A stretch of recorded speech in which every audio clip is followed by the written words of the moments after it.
Welcome to the Relaxed Dog Podcast, the podcast where the dogs are the stars of the show.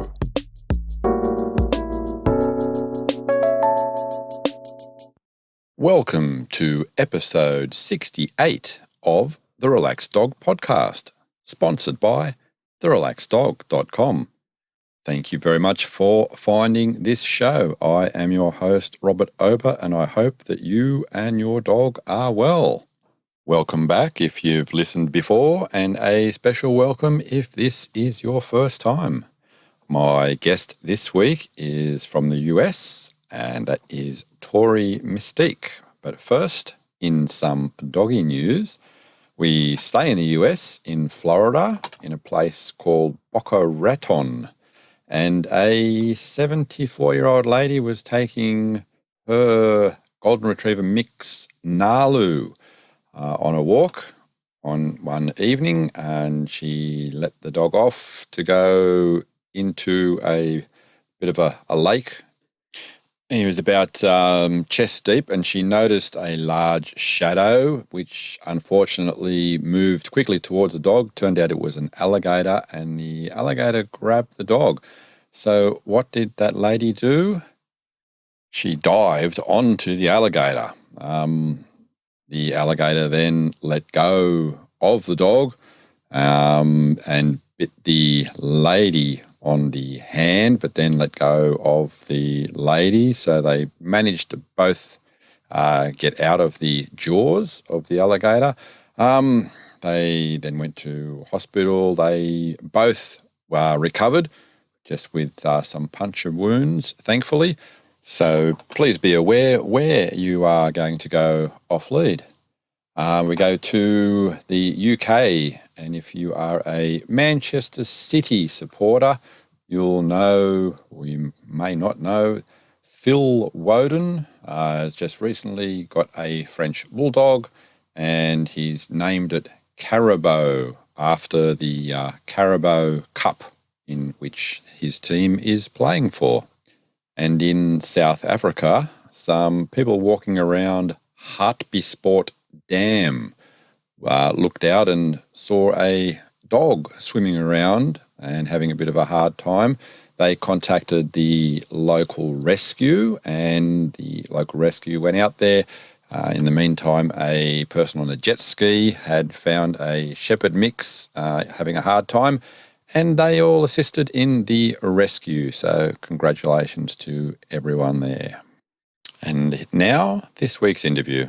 Welcome to the Relaxed Dog Podcast. I am here with Tori Mistick. How are you? I'm doing really well. How are you, Robert? I am doing fantastically well. So where in the world are you?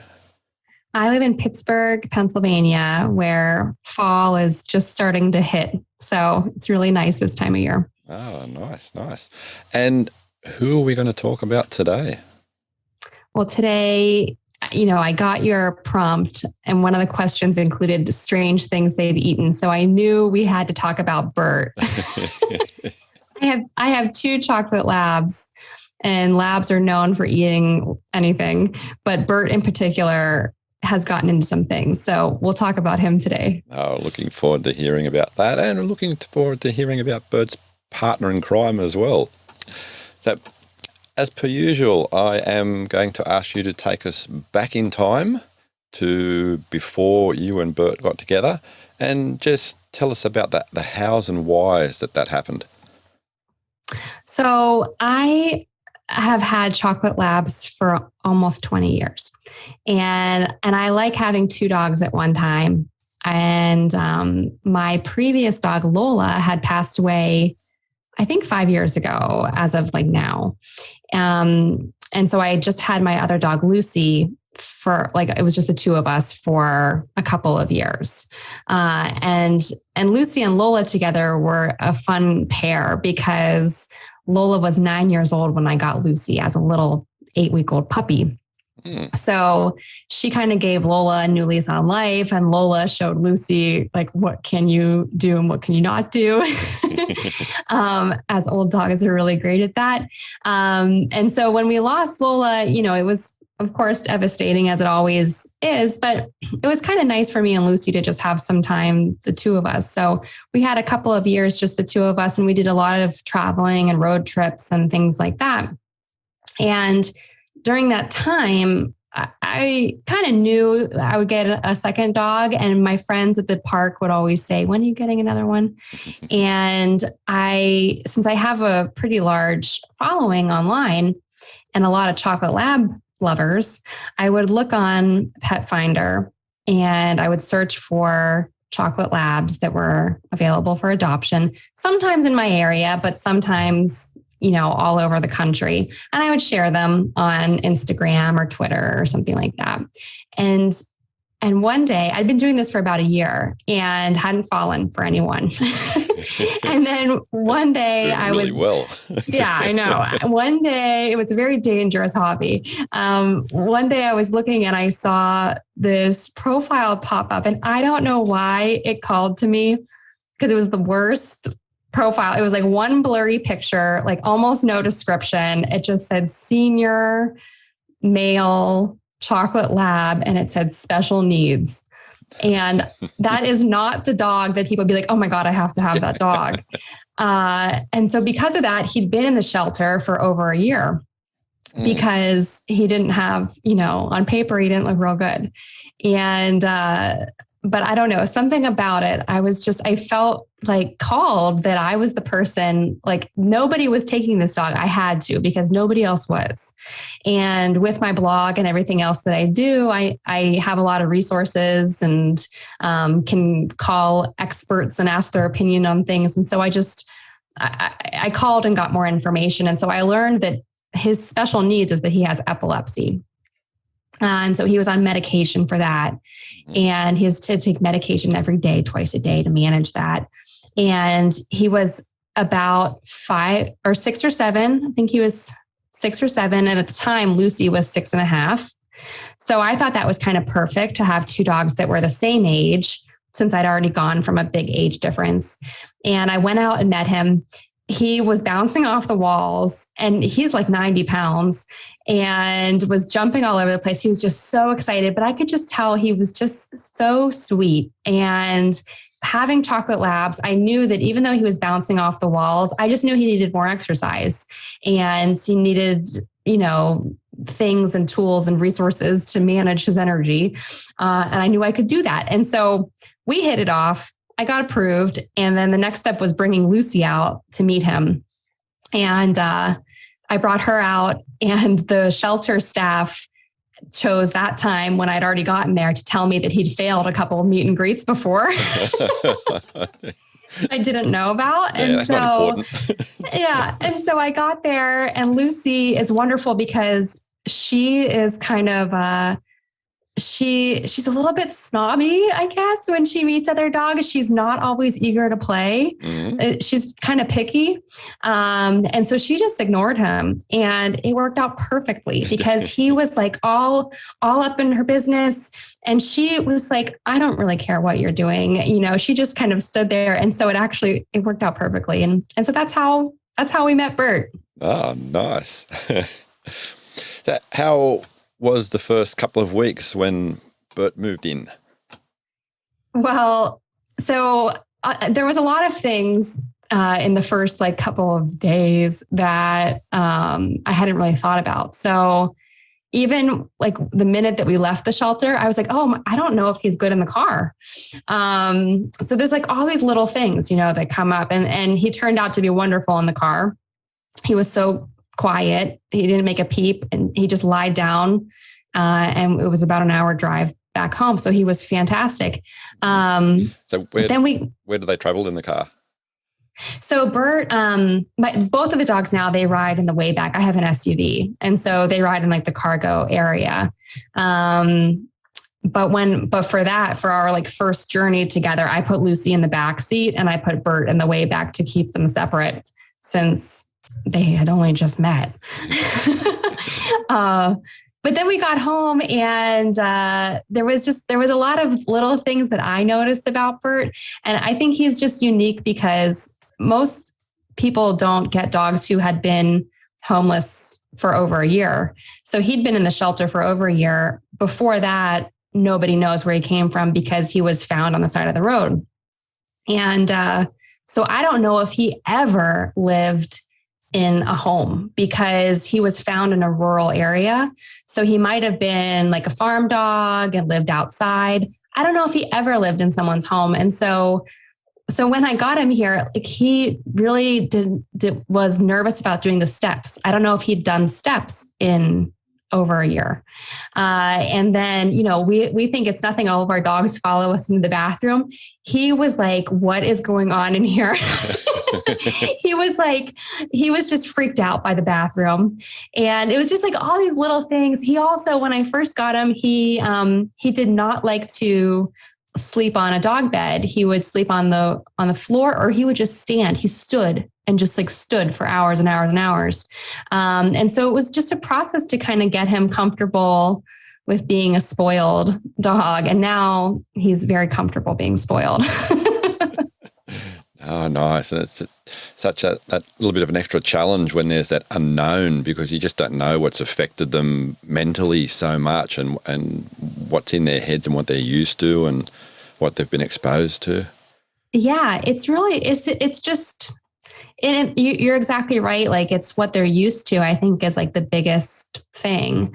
And he just wasn't used to lying on a comfy bed or sitting and being good. So it was a work in progress.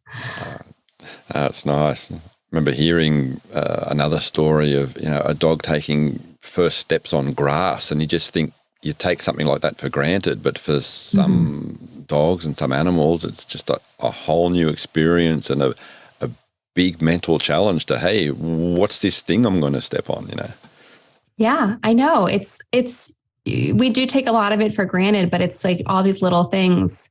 We spend a lot of time outdoors and we go hiking in the woods a lot. And my dog, Lucy, she loves water. She would live in the water if she could. And Burt, on the other hand, he's the only Labrador who was terrified of water. So when we first went on a hike all together at our regular spot that we go to, there's a little stream that goes through it. And it was like it was lava. He would not touch it. And he had to it took him a long time to figure it out. And so he finally backed up and took a running leap and jumped like 10 feet over top of this thing just so that he didn't have to touch the water. And now he's gotten a lot better with it. He will actually like wade into it and drink it and everything. But he still doesn't really like to swim. So how was Lucy in that first period when you got home? And yeah, so Lucy, this is how I would describe it. She was like a spoiled little girl who she invites her friends over for a sleepover and says, yeah, come over. It's going to be so great. You can play with all of my things, except not that and not that. And no, you can't touch that. That's mine. You can't touch that. Don't get your hands off that. So we had like all these toys and all these things. And at first she was like, yeah, party. And then the minute Burt started playing with things, she'd be like, no, put that back in the box. That's mine. And it was so funny. She was really nervous that he was going to steal all of her toys. Nice. And did Burt play nice with her toys? Well, he had to kind of learn a little bit. So I kind of taught them how to like do tug of war, because Lucy really likes tug of war with other dogs, especially. And so Burt, he had no patience. He would tug it a few times, and then he would wrestle her, grab her neck and wrestle her to the ground. And I was like, that's not how the game is played. So, we had to kind of teach him how to play tug of war. So in your house, where does sort of the dogs sort of live, and have you got a yard and stuff like that? Yeah. So I live in the city of Pittsburgh, not downtown, but right outside of downtown, but it's still like an urban area. So I have a small yard, but it's plenty of space for the dogs to kind of go out and play a little bit and do their business. And one of my favorite things is I have a doggy door on my back door. So they love to go in and out of that. And Lucy, I know we're talking about Burt, but I can't help thinking of her, but she loves giant stuffed animals that are like as big as she is. And she tries to push them through her doggy door with her. And it's like it's the cutest and funniest thing. It's just, I love watching them go through the doggy door. But other than that, yeah, I live in like a kind of smallish house here in the city, and the dogs definitely have the run of the house. So there's really nowhere they're not allowed to be. And they hang out I work from home. So they usually have a couch in my office. And so they're usually hanging out on the couch in there most days. How is Burt with the doggy door? So Burt, he's a little bit taller than Lucy. And Lucy is a little bit taller than my old dog Lola was. So I've progressively gotten slightly larger dogs, but I had the doggy door installed a long time ago. So he has to kind of stoop a little bit to get through it. But he's great. He figured that out pretty quickly. Mm-hmm. And sleeping arrangements. Well, so for years, I was a no dogs in the bed person, which I think comes as a surprise to many people because I'm just like so proud to be a dog mom. But I like forbid the dogs from being in the bed for years because two big chocolate labs, they take up a lot of space. You know, they're really warm.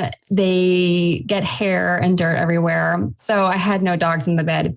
And then the pandemic happened and we gave up on a lot of our rules and kind of had like anything goes for a while.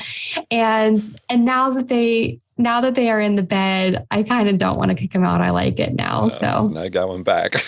I know. We have dog beds everywhere. But they're usually in the bed. Burt stays in the bed all night long. But Lucy, she kind of gets up and down 15 times. Plus she's just getting into the cooler period. So yeah, she goes, I have, since my house is like 100 years old. And so there used to be a fireplace in my bedroom. And so the fireplace is gone, but the like brick at the bottom is still there. Mm-hmm. So it's like the coolest place to lie. So that's where Lucy usually hangs out. Wow. Yeah, actually it's a nice sort of like impromptu sort of like crate, but not a crate area. Yeah, it's like a place kind of because it is like a little distinctive area, like different texture, different material. And yeah, she likes being on there. Mm-hmm. So what are your local walks like? So we walk around my neighborhood most of the time. But we'll go, if my house is like the center of the spokes of the wheel, we go out in every different direction, just depending on the day and depending on where it's garbage day as well. so I'm always depending on where it's garbage day. Yeah. I don't know what it's like over in Australia, but like here in my neighborhood, garbage is picked up on Tuesday morning, but the next neighborhood over from me, it's on Wednesday morning. Mm-hmm. And so on Tuesdays, I go over there, but on Wednesdays, I stay over here because I try to avoid it. Okay. So that's part of our routine. On Tuesday mornings, we always go somewhere else. But we walk around here, and there's a bunch of little parks that are just like pretty, manicured little city parks around here. And so we go to those most days, and then we're really lucky to have a beautiful wooded area. It's about a 15-minute drive from our house, and the dogs are permitted off leash, and there's streams and trails and wonderful dogs and really nice people. And so we go there like once or twice a week. Very, very nice. Mm-hmm. Been any interesting incidents at that park? Oh my gosh. Well, if you want to start talking about the things that Burt has eaten, we could start with what he's eaten at that park. So there are a lot of trails that go around, and in our area in Pennsylvania, there's a lot of deer. So this is a little foreshadowing of what happened one day. We were walking around, and Burt, he just has the most amazing sense of smell of any dog I've ever met. And so I think from the moment that we got out of the car, probably before we even got out of the car, probably when we were driving on the road to get there, he could smell that there was a dead deer somewhere. And he probably knew exactly where it was from the minute we got there. And so we're walking, doing our loop. It's like maybe 2 miles or something like that we walk. And so we're walking around in the woods, and we're going, and the dogs are off leash, and they're allowed to be off leash there. And all of a sudden, Burt gets a whiff of something, and he goes charging down into this ravine. And it was in the fall. I can't remember if it was fall 2020 or 2019, but there were piles and piles of leaves, like 3 feet deep of leaves everywhere, and this really steep ravine. And so he goes running down, and I was really nervous because that took you down to the road. And so usually that's not a problem because we're way up high on the ridge on the trail, but Burt went down, and I was nervous he was going to cross the road. So I said, Lucy, come on, we got to go down there. So Lucy's like, oh, great. This is going to be such a fun adventure. She's like bouncing around, and I'm like nervous. I'm like trying to run down this hill, and the leaves are so steep. So I was like sliding on my butt through the leaves, and it was disgusting because you could like smell the deer pee in the leaves. And, like, I just knew it was just we were going to be very dirty by the end of this activity. And so we get down to the bottom of this ravine where I could see Burt, and he was down in this like crevice. And I'm sorry for anyone. I hope no one's eating lunch. He had found this deer carcass that was like, I don't know, pretty decomposed. And I found him, and I was like so scared I was going to fall into this mess. So I'm trying to like straddle over the sides and not slip in the leaves and all of this. And I had to reach in. Burt had his whole head inside of like a rib cage of this deer. It was so disgusting. And I had to reach in my hand, and I was like screaming the whole time. I had to reach in my hand and grab his collar and get him out. And I was so mad at him. And then since we were all the way down there, luckily I leashed the dogs up, and we had to walk back to the car, like on the side of the road. So that's one of the more memorable and like outlandish stories that's happened there. And so because of that, sometimes Burt has to be leashed up at that park when I can just tell that he's like getting an idea. So how are they when there's live deer around? They're usually good. And I think that's kind of on me a little bit. Like I try to pay a lot of attention when we're out there. And if I see anything, which we don't usually during the day, but if I see any kind of animal during the day, like a big one, like a deer, I'll call the dogs over to me before they see it, hopefully. But Burt and Lucy, they have never chased a deer, like far or anything like that. My old dog, Lola, one time she chased one pretty far, and I had to go find her. But Burt and Lucy have been pretty good about that. Oh, nice. And smaller animals? Well, they do. We have a battle with the squirrels all the time. I have a lot of squirrels. And in my backyard, I have a big black walnut tree. Mm-hmm. And so the squirrels, we have tons of squirrels because they're always up there eating the walnuts and running around. And so the squirrels, I think they do it on purpose. They torment the dogs because they run on the telephone wires too. And Burt will go and just bark at the telephone wire for 5 minutes. So, yeah. Nice. So apart from Tug, which you mentioned Lucy likes, what's Burt's sort of favorite games to play? Well, so Burt, he's such a good boy. One of the games that we started playing during the pandemic, probably when it was snowing or raining or something one day last winter, I started playing hide and seek with the dogs in the house. And so one of the things that's been important, one of the training things that's been important for Burt is place.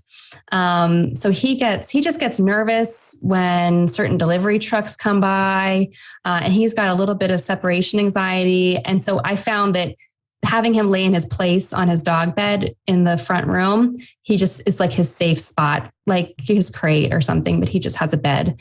So going to his place has been really important. So anytime we can kind of reinforce place, I work on that. So I came up with this game, hide and seek, and I had the dogs stay in their place in the front room, and I'll go hide somewhere in the house and kind of whistle or call them to release them and have them come find me.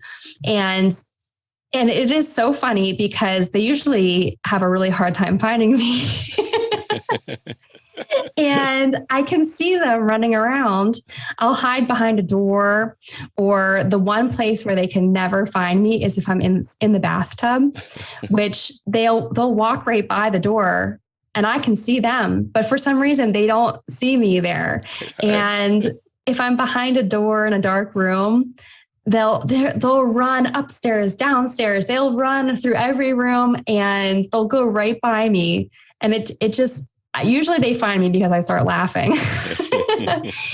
and Burt, he's really, really good at scent work and finding things. Mm-hmm. And he also loves being around me. So having the reward be me, it just sounds very egotistical, but having the reward of the game be finding me, that's his favorite game. He loves that. And his face just lights up and he loves it. He could play 20 rounds of that. Yeah, no, I love it. That's what I think what more people should focus on, that, and then for that to have their dogs to be that reward. What you're doing is exactly it.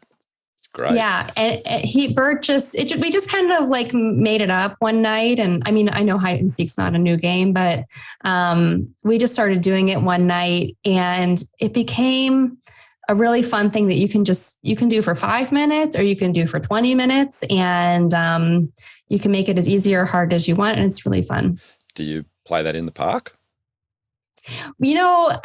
I don't think that they would find me immediately because they would see where I was going. But yeah, I could try it in the park, but I think they would find me immediately, which isn't bad. I mean, it would be an easy reward.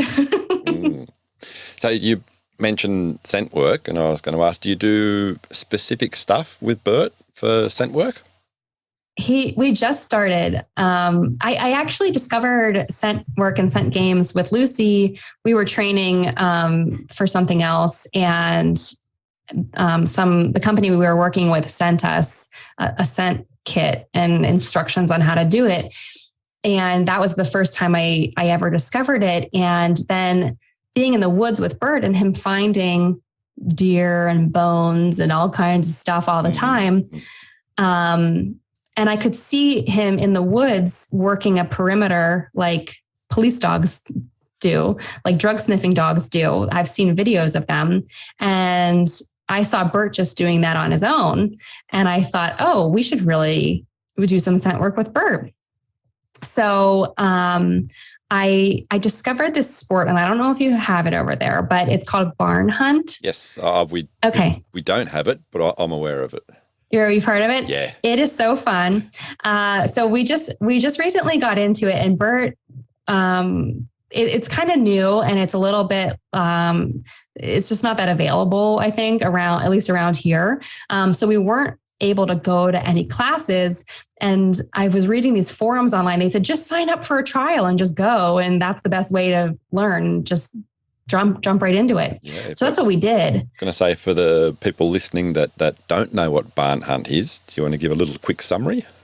Yes. Yeah. So barn hunt, it can be just like for fun as a hobby, or there's also trials and competitions, of course, that you can do. And so basically it is designed to be straw bales or hay bales set up in some kind of a course, and then hidden in the course inside of the area, the competition area or hunting area. In the hay bales, they hide canisters that have plenty of air holes on them. And inside the canister are live rats. And so when you're doing a competition, there might be 3 canisters hidden, one with a live rat, one that's totally empty, and then one that has rat litter in it. And so it is your dog's job. You let them loose in the ring, and it is their job to find the rat tube and indicate to you that they found it. So it's really about teamwork and them using their nose to find it, because it is hidden under the hay. Like, I can't even see it. The dogs can't see it. So they really have to sniff it out and find this rat. And as a city person, this is not something on my radar. And that's probably why it's hard to find classes around here. But I found out about this, and I just knew, I was like, Burt is going to be really good at this. So, and I also wanted to find an activity that I could do just with him, because my other dog, Lucy, she's a therapy dog. So we have our own kind of organized outings together. So I wanted to have an activity for just him. And so we started doing this barn hunt, and we went to our first competition in the spring with having no classes. And all I was able to do was read online and watch some videos. And I saw people on Instagram doing it, and I sent them DMs asking for advice. But we pretty much just showed up that day and just did it. And so on Burt's first run, you get like a minute or 2 minutes to find the rat, depending on what level you're at. On his first run, he found the rat in 19 seconds. Wow, nice work. So he did really good. So we're going to a class tomorrow, and he's got another trial coming up in about 3 weeks. That's excellent. I love how you. And he was very proud. Like he was just, it was perfect for him. Also, I love how you're giving both of your dogs, like personal time and individual time with different things that they enjoy. Yeah. Well, I hear from a lot of people that I might say, oh, I took just Lucy to this place, or I took just Burt to this place. And sometimes I'll get messages on Instagram saying, oh, I can never choose. Like, I just don't go anywhere with the dogs because I could never leave one behind. And I said, well, you're all kind of missing out then. It's, if you take just one with you, you can go more places. Because like, even for me to go, people love to go to breweries with their dogs, but to take both of them is a little bit too much for me to manage. So if I take just one, then we all have fun. It's better for everyone. Mm-hmm. To go back with grooming and hygiene with Burt, and with his initial sort of like hesitancy with water, how was bath time? So he, despite the fact that he hates, and he just walked into the room, he knows we're talking about him. Despite the fact that he hates swimming, he really is patient and tolerates his bath time. And my family, sometimes I'll talk to my family and be like, Burt is just, he'll let me do this. He'll let me do that. And they say, well, of course he'll do anything. He loves you so much. He'll do anything you ask. And he's just very dedicated, and that's very true. So when I give him a bath, he really just stands still. He does not enjoy it, but he just stands still. He doesn't shake off. He waits for the whole process to be done. But then what I think is fun, I got a dog dryer that's has the canister on the ground and then the long tube to dry them with. He's rubbing up against the door behind me. That's fine. Come here. He's allowed to. It's his podcast.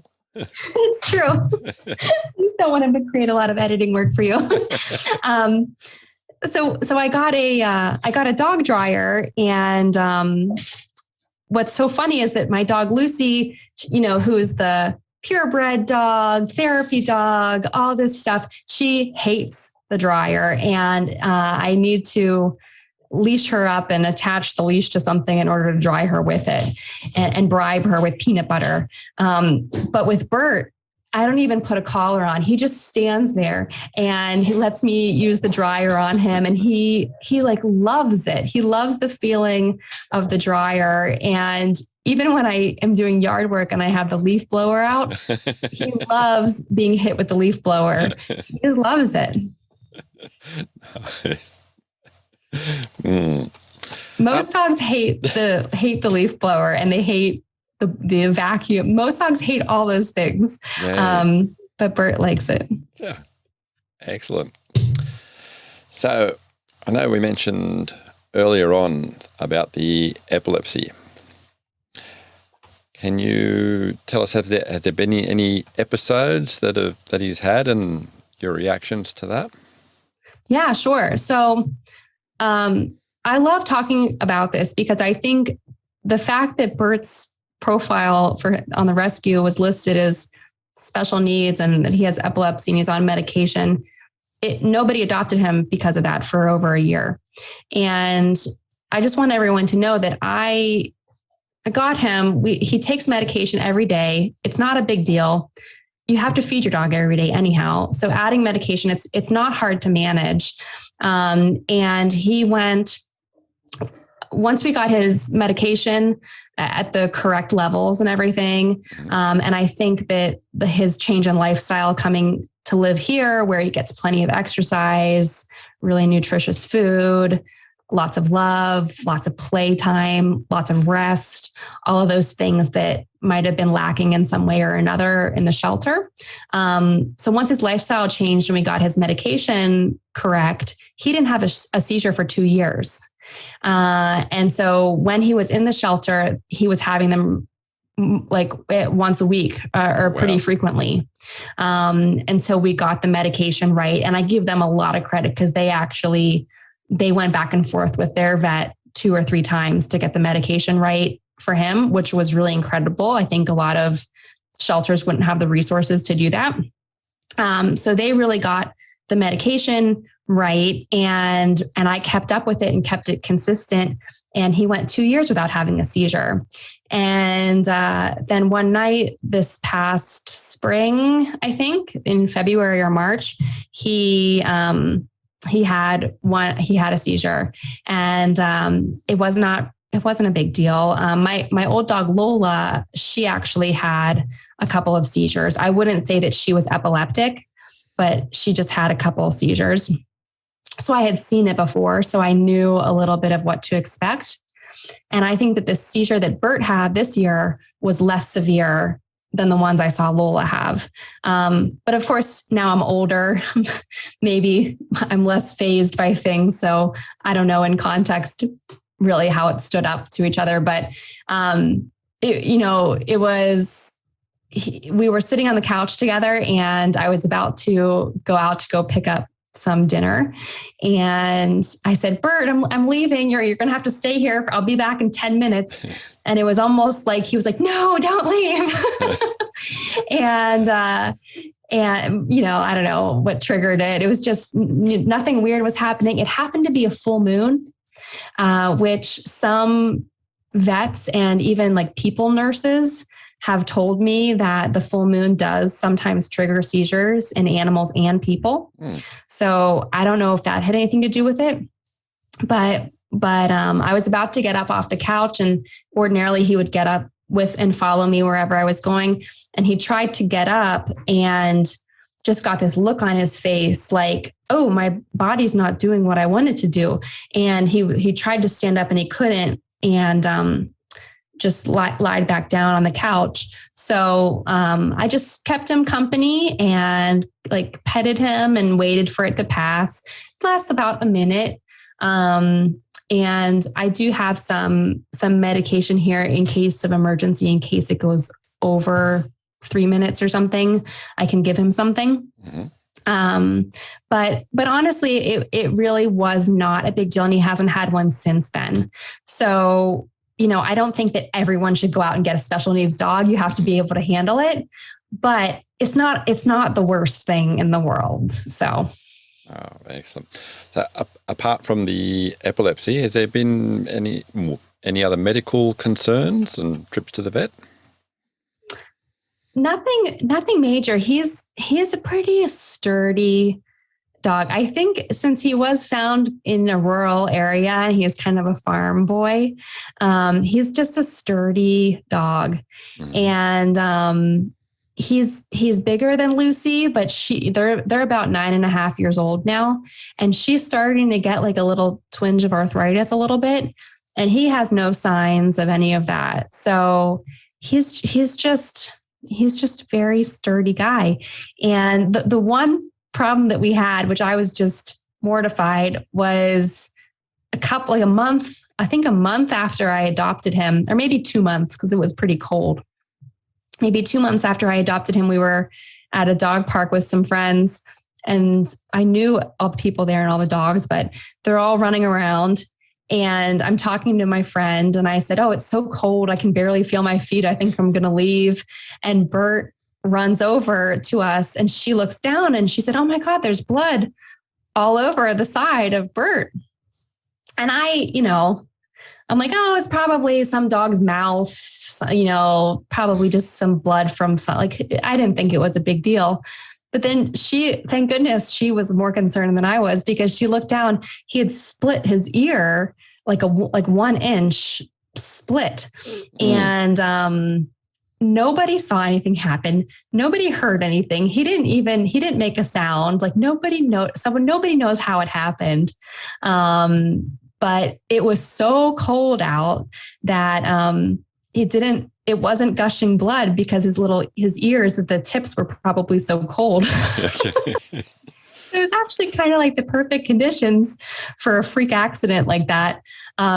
So I had to take him to the emergency vet and he had to get stitches, and they stitched him up like new, and you would have no idea now that it ever happened. I was just going to make a comment going back to your original, how you found Burt and how a label and spending that long in a pound rescue, but really in reality it's like a normal dog.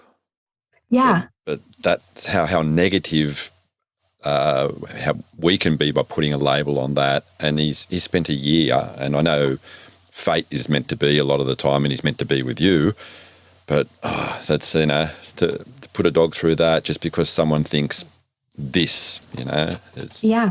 I meet people all the time and say, he's a rescue and he was in the shelter for a year, and they'll say, who would give up a dog like that?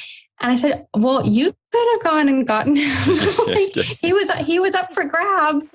But you're right. It's just saying special needs. There was even something on his profile that said not good with children. And I asked them why it said that. And they said, well, we just haven't ever seen him around children, so we don't know. And he's so big, he might knock them over, which is true. And he's not the greatest with children. So it wasn't untrue. They're just these little things that people are like, nope, not interested in him. Nope. So yeah. So I know we had a little reference earlier on with the deer carcass, but complete the sentence. I can't believe my dog ate. Okay. I think one of the weirdest things that my dog Burt has ever eaten is one day we were on vacation we rented a house out like in the countryside kind of, and we were sitting outside and he was off in the grass doing something.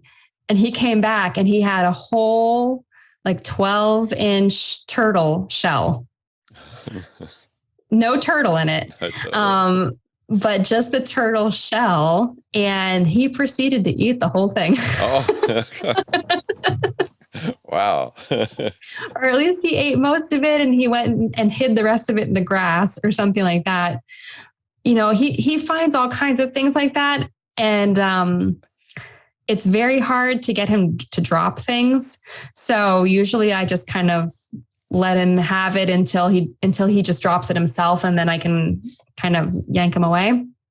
But I buy all kinds of weird things like those in the store. Mm-hmm. So it's no wonder he's thinking he's getting a deluxe treat for free, and he's very resourceful in that way. There been any other interesting items? Well, another interesting thing that's not related to dead animals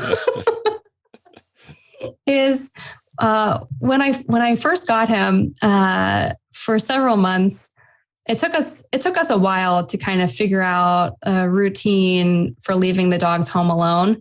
Lucy, she could be anywhere, do anything. But with Burt, he wasn't used to being in a home. And so it just took me a while. I thought I could keep him in a certain area and he'd jump over something or knock something over. So it just took a while to figure out. And in that process, he would go in the kitchen and he could open the cabinets, open the freezer. I would come home and the freezer would be open and he would have eaten like whatever he found there. But the weirdest thing was he would open the drawer where I keep spices and take out the red pepper flakes and take them over to the couch. And I would find the bottle of red pepper flakes on the couch. Okay, that is unique. Very strange. So he didn't eat like a lot of them, but it would be open. He would probably have a couple. Has he got any other unique habits that you would think it would be unique? Well, Burt, his nickname is Burt the Flirt because when he goes out, he's just really outgoing and he latches on to people and people fall for him all the time. He's a great flirt. And so he'll go up and he loves to rub up against people. And of course they pet him and then he'll fall on the floor and roll over and like everyone just falls in love with him. And so he's very, very social. He is the best dog. If you're going to go somewhere alone, you'll make a million friends because he just goes up and everyone falls in love with him. Mm-hmm. So you mentioned one of the vacation spots that you go to.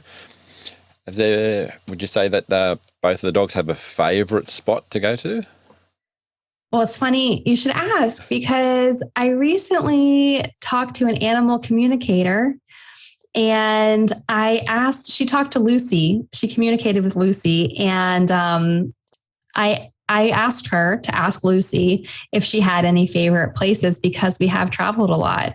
And Lucy said that she just loves the different smells of nature in the different places that we go. So she didn't really have, she said some dogs, I think this is what Lucy said, is that some dogs like going different places because they get to meet other dogs and do other things like that. She loves to go places where she can just smell something different. So I think it's, the different woods smell different because they have different trees and slightly different soil and different things, depending on if you're driving north or south or towards the beach or something. So, I thought that was really interesting, because what I love about dogs is that I think the best part, like the most magical part about them, is things that are really subtle like that. Like her favorite vacation isn't because we went to like an amusement park or something. She's just like, I love the smell of of all the different trees, not just one tree, but I just love the different smells. So I don't know. I thought that was really cool. Oh, nice. So you just mentioned the beach. Did Burt go to the beach much, and how was his first time? Burt has been to the beach a few times, and I was wondering the same thing, how he would like it, because he doesn't love water.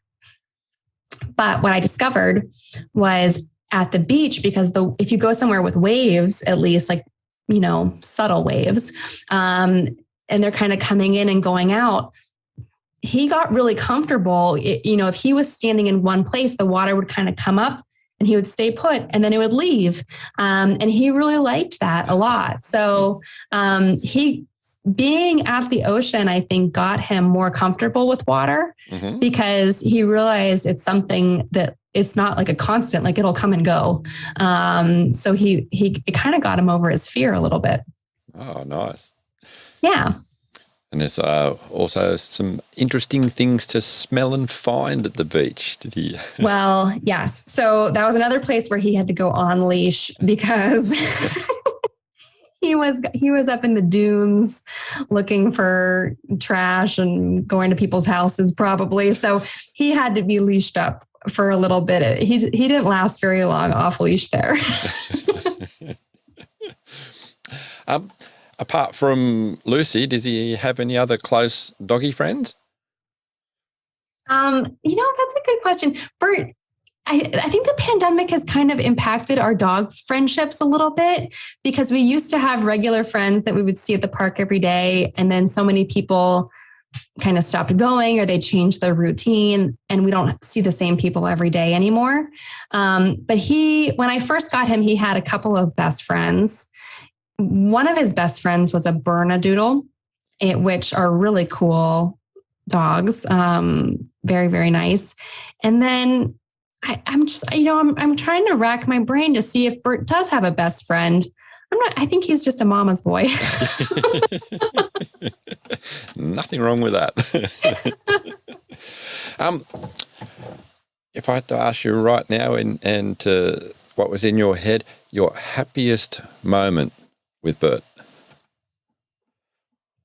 So this takes you back to like the subtle things that I was talking about. And so it's not like anything big, but in the early days of getting him, anything that I could tell he was going out of his comfort zone or learning something new, I was just so proud of him. So obviously doing the barn hunt was really great. That's recent. But one of my favorite memories, which I don't even know if I'm going to describe this very well, but we went to, when I got him, even though he's an adult, I enrolled us in group training classes to kind of refresh the basics. And so we were going through a training class, and Burt was not very good at just sitting, because I think he didn't have the muscle memory, of sit takes a very particular set of muscles to kind of hold that position. And I think in the shelter, he had just kind of lost that particular set of muscles to do that. So we were kind of working on sit and down. He was very, very bad at doing down. And so we were at class one day, and I can't remember if it was sit or down, but one of those two cues, I asked him to do it. And it was like, he looked up at me and a light bulb went off, and he was like, oh my gosh, I know what this is. I remember this. I know how to do that. And it was just like, I know that's not like a really kind of fun, exciting story. No, but it's a special moment between the two of you, and that's what counts. Yeah. And it's like, we just made eye contact and I saw him be like, oh my gosh. And I was like, oh my gosh, he knows. And we just had this like communication. And I think I think like you said, sometimes it's just fate that some dogs end up in your life. And I think we just are really connected on another level. So yeah, that's a little memory that I enjoy. Beautiful moment. Do you have anything else that's coming into your mind that you'd like to share about Burt? Well, November is coming up, and that is Adopt a Senior Dog Awareness Month. Mm-hmm. And so I would just encourage everyone, I think in the pandemic, so many people got puppies, which is wonderful and exciting. But don't forget about the senior dogs because they have a lot of life left and a lot of love to give. And they're wonderful, wonderful dogs out there. And there's no reason not to get them. So check out the senior dogs. Absolutely. Now, do you want to let people know a little bit more about you and what you do? Yeah, sure. So I've kind of maybe alluded to it a little bit, but I have a dog mom blog that I've had for about 8 or 9 years. It's called Wag Repeat. So wagrepeat.com. And I blog about all kinds of things that I do with the dogs and recipes that we make. We do a lot of interesting stuffed Kongs and stuffed chews and things like that. And I also have a podcast where I interview women in the pet industry about business and dogs.